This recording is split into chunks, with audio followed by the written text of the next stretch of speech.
fall of the Western Roman Empire in 476 AD ushered in the Dark Ages in Europe. During this period, Gothics, Vandals and Huns swept down on Europe from the north and the east.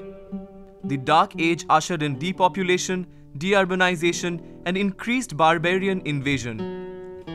The breakdown of Roman society was dramatic.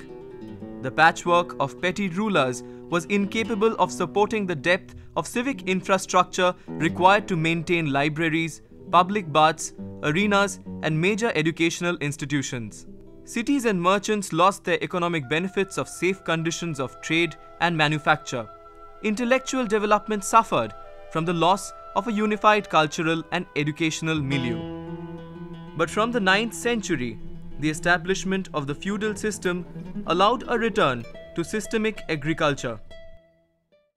The transition debate that we tend to look at is essentially the one that was begun with Maurice Dobbs' intervention on the question of the connection between feudalism and the rise of capitalism.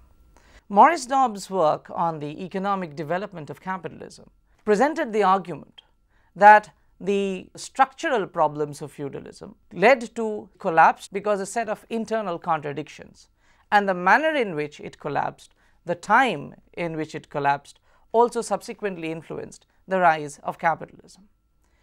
According to Karl Marx, the feudal mode of production was predominantly characterized by the manner in which the relationship was established between the feudal lord and the serf, who was basically providing the economic resources on which the feudal structure rested.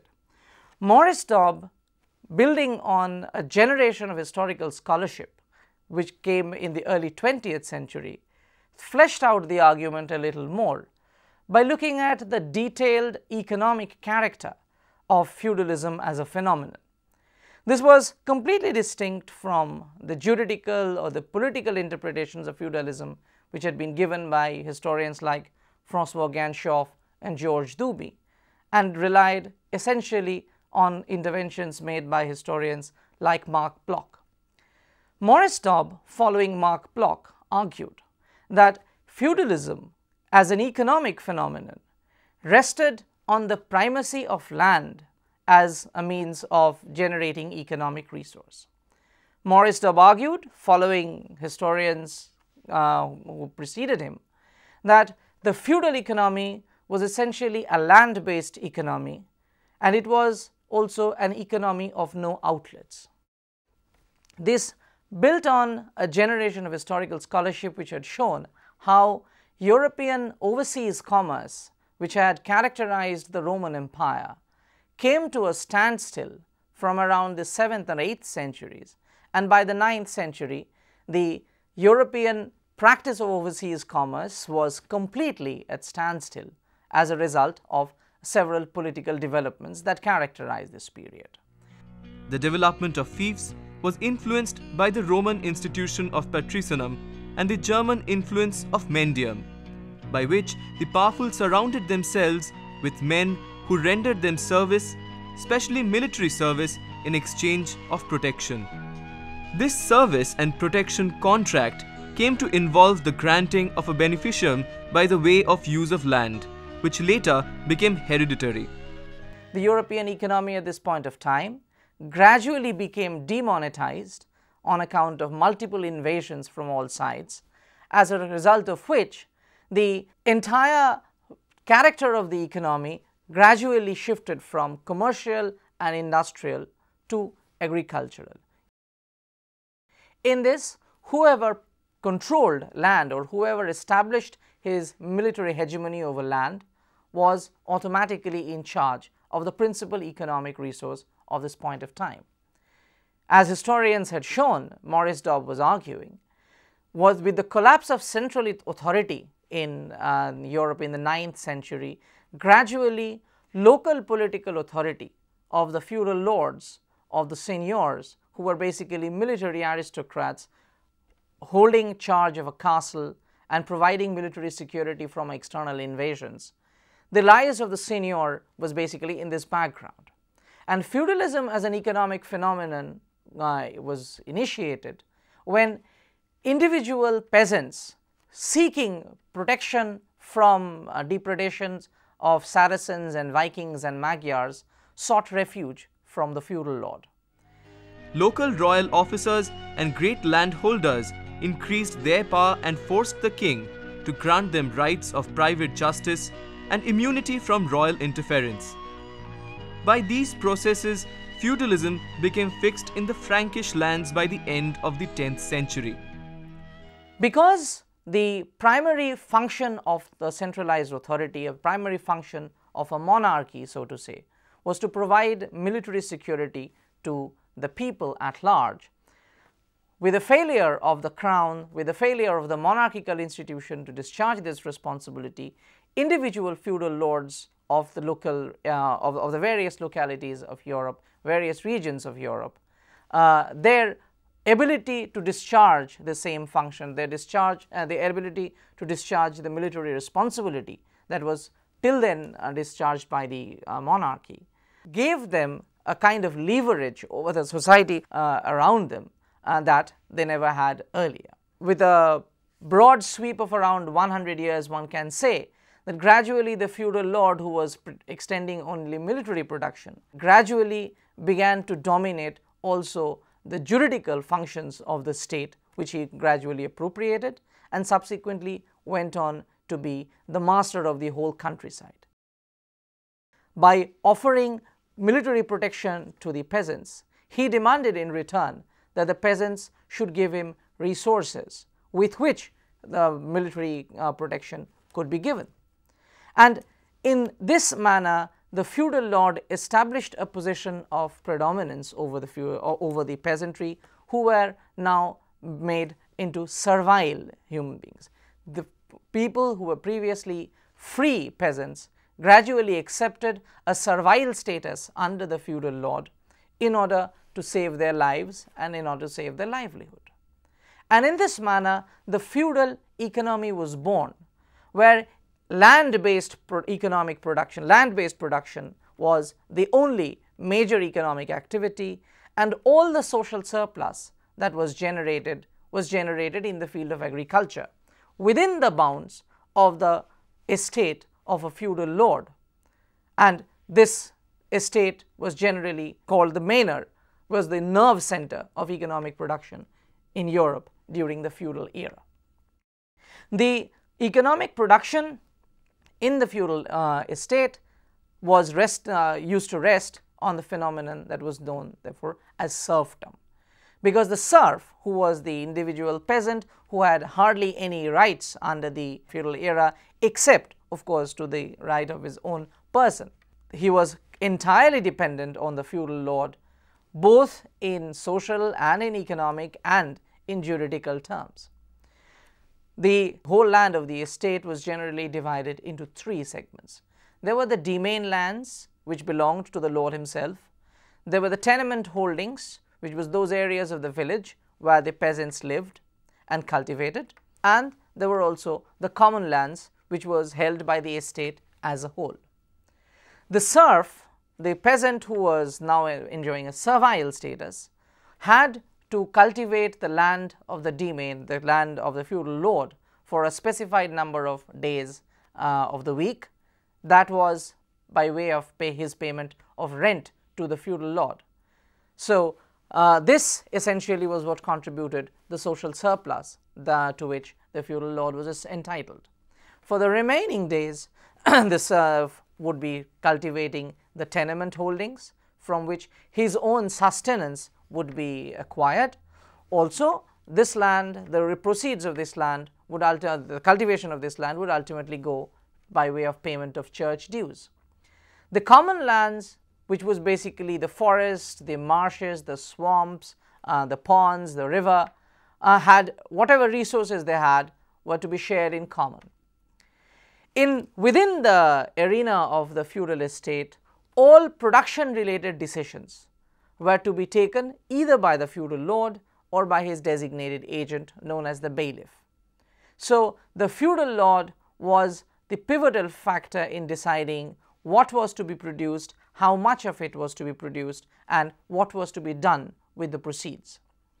So this economy of no outlets, because there was no market to cater to, with the decline of the commercial trajectory that Europe had built over a period of 2000 years, with the decline of commerce after the collapse of the Roman Empire and the gradual demonetization of the economy, whatever was being produced in the feudal setup was basically being consumed inside the estate. Nothing, almost nothing, was being produced with catering to the demands of a distant market in mind. Now, Maurice Dobb argues that this economy of no outlets was beginning to change as a result of a very crucial phenomenon that could be seen in the 11th century. In the 11th century, as feudalism as a political phenomenon was reaching its height, also witnessed the emergence of the re-emergence of the European towns, with a florescence of commerce in the Italian peninsula. From the 11th century, the Italian merchants began to dominate the commerce of Western Mediterranean once again, and also began transactions with the East. With the rise of the Crusader states after the First Crusade, and the need to maintain trading connections between the Crusader states in Asia Minor, in the Levant, with the Western Mediterranean civilizations from which these Crusaders hailed, the commercial connections between Asia and Europe were once again being revived for the first time since the 8th-9th century. As a consequence of this, the trading connections between the East and West managed to revive the towns of the Italian peninsula that had built and thrived around the commercial civilization that the Romans had built up. In the 11th century, beginning from the 11th century, this revival of commerce had managed to impact substantially the economy of feudal Europe. This was because even though almost entire production of the feudal estate was being devoted to its own consumption, the feudal estate was by no means fully self-sufficient. There were occasions when commodities would have to be brought in from the outside. There were commodities such as salt, which could not be manufactured in the feudal estate. It could be produced only in coastal regions of Europe, had to be brought in, which was an item of daily necessity. Another major trading commodity which was absolutely necessary in European cuisine was spices. Although spices do not play in European food the role that they do in, say, a region like South Asia or East Asia, nevertheless, spices had a different perspective altogether in European life, because spices were used as preservative of meat at a time when there was no artificial refrigeration possible, and spices were used to make sauce that would frequently cover the smell of putrid meat in winter. And spices would have to be acquired from Asia. So even at the height of the feudal times, this sort of connection by way of salt and spices required the feudal estate to deal with the world outside it. And generally, salt as much as spices would be procured by the mercatore, or the merchants of the Italian towns and the French towns and the Flemish towns. The towns were pivotal in procuring these essential items of daily use for the feudal estate. In return, the feudal estate provided the agricultural crops, the agricultural products, which was pivotal for the survival of the towns themselves. So even at a time when European economy was essentially demonetized, some sort of barter had always continued, by which the feudal estate would provide the grains and the towns would provide the spices. The feudal estate would provide the meat and the town would provide the salt.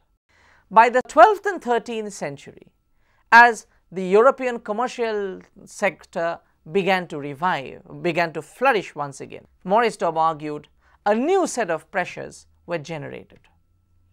Because the merchants who were flourishing in their trade with the East were no longer content in bringing only spices from the East. So when they were bringing in spices from the markets of Damascus or Alexandria, they were also bringing in other items such as muslin, such as silk, luxury items, and of course the other thing was incense, which was used as incense sticks in the churches. And feudal lords had this urge to establish themselves as physically and visibly distinct from the people they presided over. So a mere difference in the fact that on the table of the feudal lord there would be more meat than that of the serf was not enough by way of a social signifier of status. So when the merchant was able to bring in new items from other parts of the world, from Damascene fabrics from Damascus, muslin from Mosul and Baghdad and Alexandria, and silk, the feudal lord was very eager to buy these items of daily use, which were nevertheless luxurious items, which the ordinary serfs would not be able to afford. In this given situation, there was a problem that the feudal structure generated. In the feudal system, although the feudal lord had more or less complete rights over what the serf would do, how much he would work on demesne, how much he would work in the tenement holdings, there was one problem. Once the revenue demand, once the rental demand has been settled, it was very difficult to increase it. Because if it had been settled that the 3 days were necessary for the peasant to sustain himself and therefore to work on his own tenement, it also meant that the peasant would not be asked to work for more than 3 days on the demesne. And once this pattern was established over a period of 100 years or so, the feudal law dictated that the rights of the peasants could not be violated. So Maurice Dobb argued that the very internal, there was this problem of the feudal structure, that it killed productivity. Since the peasant had no additional incentive to produce, he was not likely to produce more. And given the rights accorded to him by the feudal law, the peasant could not be asked to work more on the demesne lands. So at this stage, the feudal structure imposed a limitation on the demand that the feudal lord could generate. The feudal lord generally tended to respond, Maurice Dobb would argue, by imposing fresh set of feudal dues. New dues such as there was a tax on cutting of trees from the commons, which did not originally exist. But the feudal law was circumvented to invent new dues outside the principal demand for cultivation of the land of the demesne. As a consequence, the feudal structure was basically being bypassed by the feudal lord. The feudal laws were being bypassed in order to impose fresh demand on the serfs. And Maurice Dobb argues that here lay the basic problem. There was a basic internal contradiction. There was a contradiction internal to feudalism, internal to the feudal structure, which prompted a clash of interest, which it prompted, as Marx would say, to something like a class struggle. Although it did not play out in actual rebellion on a regular basis, there were jacqueries from time to time where the peasant was rising up in arms in protest against the excessive burden being imposed by the feudal lord. The internal contradiction, according to Dobb, is very simply this: that there was a limit beyond which production could not be increased within the feudal structure. So if production had to be increased, the feudal structure had to be broken down. But if the feudal structure was to be broken down, the feudal lord would no longer be able to retain the kind of control that it did. A major disruptive force that led to the decline of feudalism was the increase of communication, which broke down the isolated mena, assisted the rise of towns, and facilitated the emergence of the bourgeois class. The progress was greatly accelerated in the 14th century and did much to destroy the feudal classification of society. When the feudal lords began to impose excessive burdens, for the first time the serf decided that if rebellion was to fail, they had an alternative. They could run to the towns. Because under the feudal system, the towns generally enjoyed freedom. They were located outside the feudal structure, and their freedom was guaranteed generally by the crowned heads of Europe.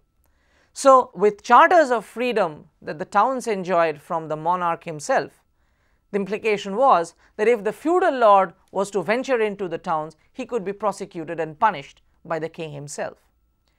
So, for the serfs, there were 2 or 3 options. First, he could rise up in arms and probably die fighting. Second, he could hide in the forests, but then he was open to being preyed upon by wild animals. Or a third, that he could run to the towns. And under feudal law, if a serf managed to escape the retainers of the feudal lord for a period of 1 full year, then he automatically became free. Maurice Dobb argues that as the demand of the feudal lords began to reach heights that could not be accommodated by the feudal structure anymore, serfs began to flee. They began to flee to the towns, they escaped capture, and as a result, they became free. Which meant the control the feudal lord previously had over the supply of labor by way of servile labor force, that was beginning to change. The feudal lord, uncertain about the number of labor he could ultimately manage to control, he could ultimately manage to wield control over, decided that serfdom, that is a body of servile labor tied to the land, cultivating at the behest of the feudal lord, did not make sense.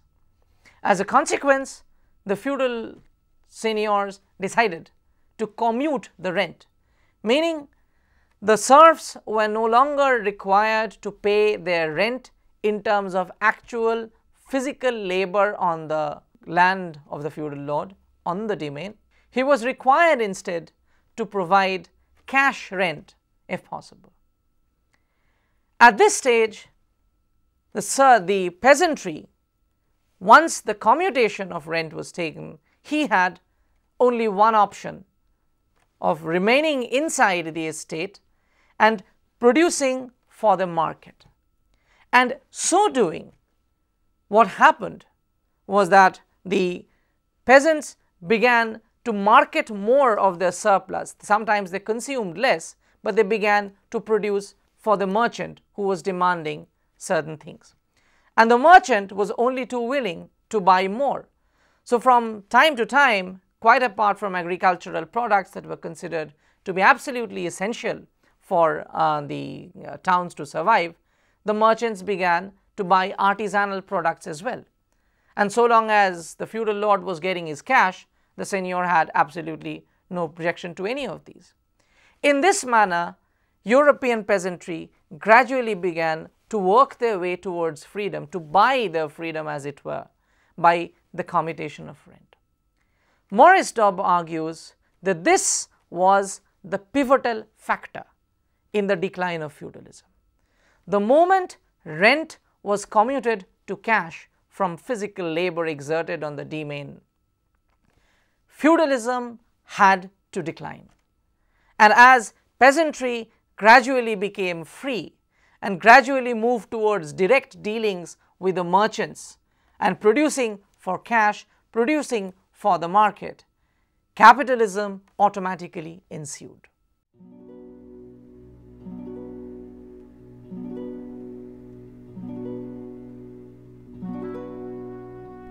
Karl Marx had commented that the seeds of capitalism were sown in feudalism.